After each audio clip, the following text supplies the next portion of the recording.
Euzu billahi mineşşeytanirracim. Bismillahirrahmanirrahim.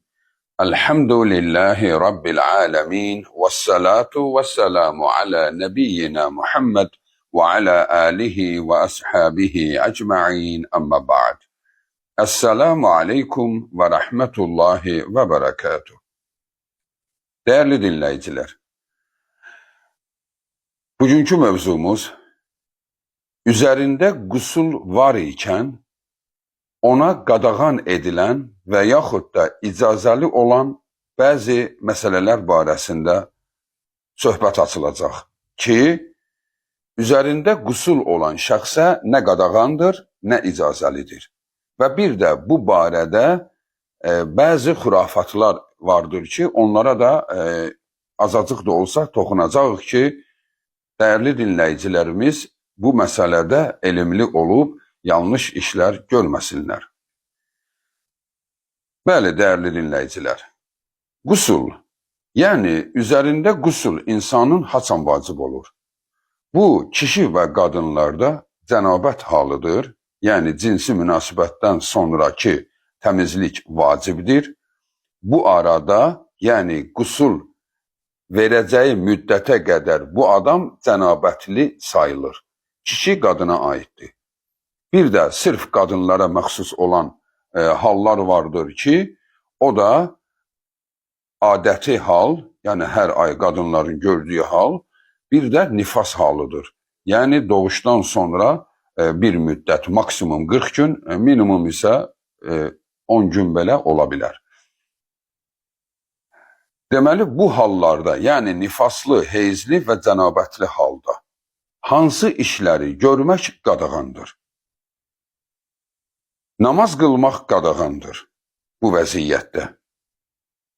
Allah Subhanahu taala Qur'an-ı Kərimdə İn kuntum cunuban fattahharu.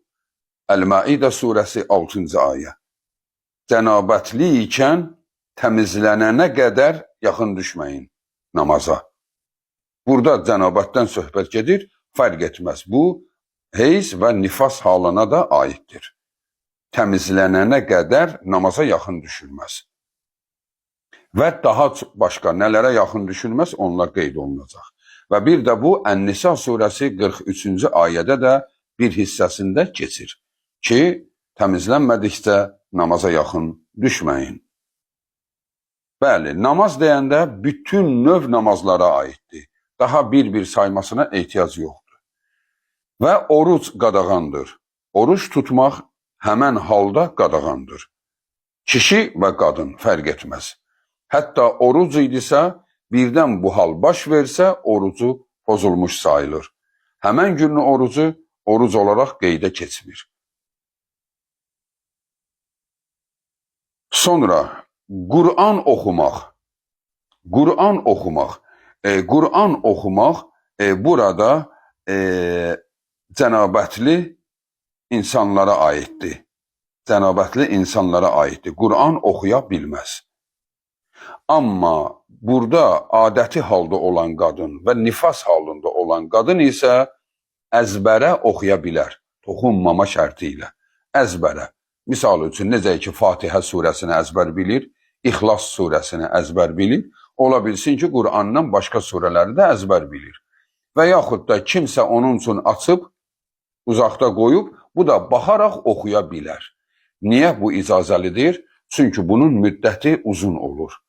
Yəni, bir qadının hər ayda bir müddət Qur'an oxumaması onun Qur'anda zəifləməsinə səbəb ola bilər deyə dinimiz bu hala icazə vermişdi ki, toxunmadan əzbərə oxusun.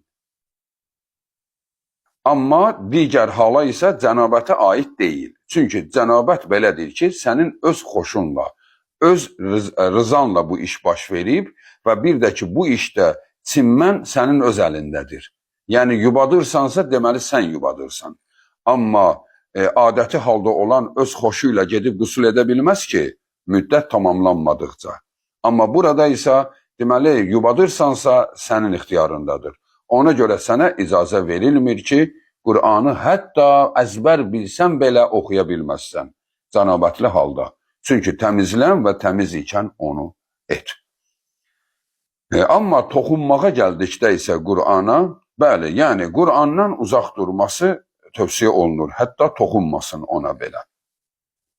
Sonra məscidə girmək, məscidə daxil olmaq cənabətli, heyzli və nifaslı insanlara qadağandır.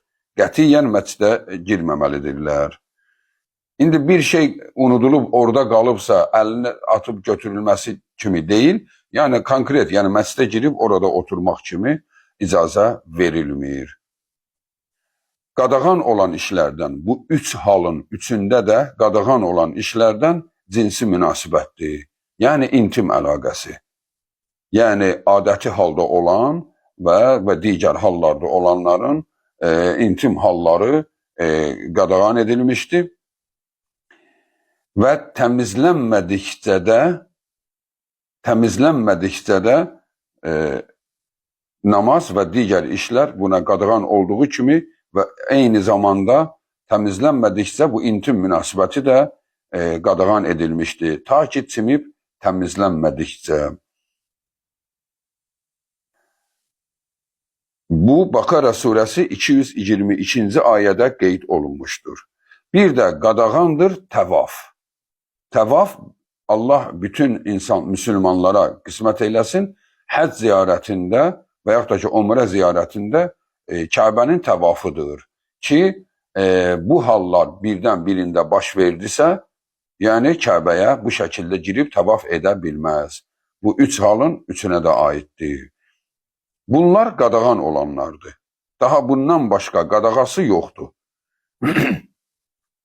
Amma icazəlidir bu halda olanların etməsi. Zikir etmək, səhər axşam zikirləri və yaxud da ki, digər hər hansı bir zikri bilirsə, dua edir Allaha. Bu o demək deyildir, yəni bu Allahla əlaqəni kəsməlidir. Xeyr, qadağan olan yalnız saydıqlarımız idi. Zikri edə bilər, məclislərdə iştirak edə bilər. Misal üçün, Qur'an məclisidir, dərs keçirlər, dərs verirlər, təfsir edirlər və yaxud da ki, məclisdir, cənazə məclisidir, gedib iştirak edir, başsağlığı verməyə gedib. Yəni, buna aid deyil. Yəni, qadağan olanlar qeyd olunanlardır. Məclislərdə iştirak icazəlidir. Cənazənin bütün işlərində iştirak edə bilər, bircə namazından başqa. Yəni, cənazə namazına durmayacaq, amma digər işlərdə isə bütün işlərdə, yəni bu halda olan iştirak edə bilər. Təbiidir ki, bu kişiyə aid oldu da, yəni cənazədə iştirak bu kişiyə aiddir. Cənazənin daşınması və ilaxır və ilaxır. Amma qadın isə, yəni cənazədə qadına aid olan hissə ki var. Misal üçün, qadındır, gedib qadına başsağlığı verməyə. Yəni, bu da ona icazəlidir, problemi yoxdur. Sonra çimməkdir. Yəni, bu halda olan adam çimə bilər. Yəni, bu o demək deyildir, təmizlik üçün çimməlidir. Yəni, gün ərzindəki təmizliyinə görə də çimə bilər. Sadəcə olaraq namaz üçün çimmək ki var, o təmizlənəndən sonradır.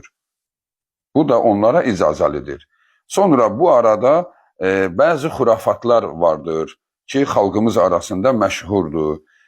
Adəti halda olan qadın çörəyə əl vurmaz, yeməyi toxunmaz kimi, yəni ona yemək verilər, o onu yeməlidir, o ümumi yeməyə toxunmamalıdır kimi düşüncələr hamısı xurafatdır, yanlış fikirlərdir. Burada, yəni qadağan olanlar yalnız qeyd olunanlardır. Amma bir məsləhət kimi olaraq, yəni bu halda olanlar əsasən adəti halında olanlara məsləhətdir ki, qabartmalı yeməklər yeməsinlər. Yəni qabartma tozu vurulan, misal üçün duroz kimi və yaxud da ki, digər qabartmalardır. Yəni çörəyi şişirdici məhsullar, yəni bunlardan istifadə etməsin. Hətta qabarmış məhsullardan belə istifadə etməsin, bu ona zərər verər. Sonra güclü idman etməsi qadağandır, amma yüngül idman hətta məsləhətdir. Yüngül idman etsin, çox da pasiv olmamalıdır həmən müddətcə. Sonra həmən gündə mümkün qədər su içmək lazımdır. Bolluca su içmək lazımdır. Değerli Müslümanlar, dinimiz din insanlara gönderilmişti ki, insanların hayat tərzi rahatlaşsın. Ümumiyyətlə dinimizin gayesi budur. İşi rahatlaşdırmaq üçündür. Biz insanıq, təbiidir, təbii hallarımız var, üzərimizə qusul gələ bilər və yaxud da ki, bəzi hallar vardır ki, həmən hallarda insan qusullu olmalıdır, olur. Bu hallar nə olar, nə olmazların hamısı sənin həyatını rahatlaşdırmaq üçündür. Yəni bunu edə bilərsən, bunu edə bilməzsən. O edə bilməzsənlər də rahatlıq üçündür. Bəli, rahatlıq üçündür. Sənə deyilir, namaza dura bilməzsən, bu sənin rahatlığın üçündür. Yəni Allaha bunun adiyyatı yoxdur. Sənin bədəninin hansı vəziyyətdə olmasının Allaha adiyyatı yoxdur. Mələklərə də adiyyatı yoxdur. Bunun adiyyatı sənədir. Deyilir, məscidə girmə, yəni xoşa gəlməz vəziyyətdəsən. Məsciddə natəmizlik ola bilər. Deyilir, məscidə gəlmə. Namaza deyilir, durma, çünki həmən hal səni namazda tutar və sən namazını poza bilərsən və yaxud da ki, ətrafındakilara narahatlıq yarada bilərsən. Bütün bunlar insanlar üçündür. İcazə vermirsə intim əlaqəsinə icazə vermir ki, yəni Allahın sənə bəxş etdiyi bu təbii prosesə ikrah hissi səndə oyanmasın. Yəni çəkinmə hissləri oyanmasın. Yəni bütün bunlar insanlar üçün endirilmişdi ki, insanların rahatlığı. Yoxsa Allahın nəyinə lazımdır ki, bizə desin ki, həmən vəziyyətdə Qur'an oxuma. Amma zikri deyir, et. Qur'an oxuma, zikri deyir, et. Deməli, zikir sənə məxsusdur. Qur'an isə o Allahın kitabıdır. Allahın kitabı bütün bəşəriyyətindir. Xüsusi hörmət olunan kitabdır. Yəni ona bu vəziyyətdə toxunmaq olmaz. Natəmizlik ola bilər Allahın kitabına qarşı. Deməli, bütün bunlar bizə görədir. Bizim sağlamlığımız və dəyərli olanlarımıza dəyər verməyə görədir. Onlara hörmətsizlik edilməməsinə görədir. Bəli, dəyərli insanlar, qadağan olanları qeyd olundu, icazə verilənlər də qeyd olundu və bəzi tövsiyələr də qeyd olundu. Bundan başqa eşidəcəyimiz nə olursa, böyük ehtimal xurafat və yanlış məlumatlardır. Vəssalamu aleykum və rəhmətullahi və bərəkatuhu.